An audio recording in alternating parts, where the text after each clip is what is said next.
আমাদের গ্রামে প্রতি জুমার মসজিদে মিলাদ পড়ানো হয়, মিলাদ পড়লে কি গুনাহ হবে? টোকা টোকা সব এসব প্রশ্ন কত আনছেন আপনারা?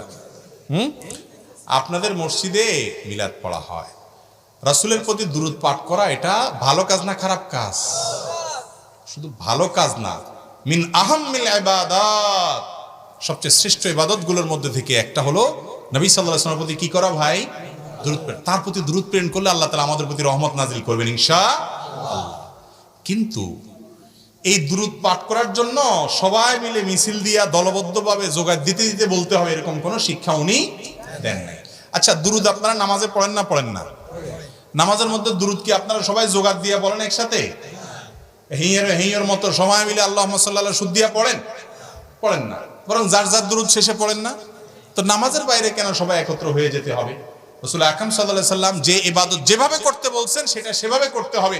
দুরূদ আপনি একা পড়েন, সবাই মিলে যার যারটা পড়েন, এক্ষেত্রে শরীয়ত বলে দেয় না যে একজনের সাথে সবাই মিলে সুর মিলিয়ে পড়তে হবে।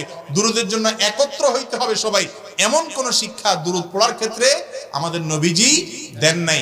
আমরা একটু আগে শুনলাম নবীজি যা বলেছেন সেটা করলেই মুক্তি হবে, মন মতো করলে মুক্তি হবে না। এই জন্য দুরূদ পড়া ভালো, কিন্তু দুরূদের নাম দিয়া মিলাদ একসাথে হওয়া এবং একসাথে সুর মিলায় সময় মিলি পড়া এটা নবীজির শিক্ষা না। ওই যে পরগাছা কিছু ছিল ভুল ভ্রান্তি, তার মধ্যে এটা একটা। বেশিরভাগই ভালো ছিল, মুরব্বীদের দু চারটা ভুল ভ্রান্তি ছিল। আমরাও মানুষ, আমাদের কোনো ভুল হইতে পারে, হয়তো আমাদের সন্তানরা পরে ধরা দিবে। যেটা ভুল সেটা অবশ্যই বাদ দিতে, নাকি ভুলটাও ধরে রাখবেন? আল্লাহ আমাদেরকে সঠিকটা শোনার সাথে সাথে মানার তৌফিক দান করুন, আমিন। দুরূদ নিজে নিজে পড়বেন। অনেকে দুরূদ পড়তে পড়তে মনে করে নবীজি আইসা গেছে, এজন্য দাঁড়ায় যাইতে হয়, তাই না? আরে ভাই, নবীজি আইসা গেছে, দুরূদ পড়লে যদি নবীজি আইসা যায়, তাহলে নামাজের মধ্যে দুরূদটা পড়ি ওইটা হয় আরো বেশি গুরুত্বপূর্ণ, শ্রেষ্ঠ দুরূদ, তাই না? এই সময় তো নবীজি আসে যান না কথা, তাহলে তো সব খাড়া যান না কথা, ঠিক না? ঠিক।